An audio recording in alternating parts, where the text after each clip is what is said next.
Hey everyone, I just wanted to do a quick review on this IKEA VAPPEBY 20 Bluetooth speaker. I've got it hooked up over 3.5mm due to my PC not supporting Bluetooth. But just wanted to do a quick sound demo because I am very surprised with it for its price point and size. It's an 8-inch cube, an 8-inch square, about 3 inches deep I'd say. It's very small. Power supply is built in, it's around 30 watts I think this thing.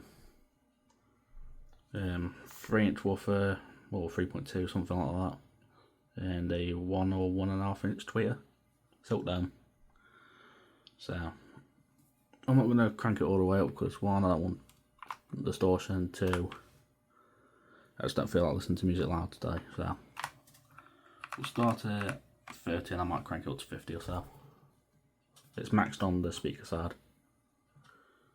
That's the sound we're using. Don't want copyright strike again, so we'll just roll this.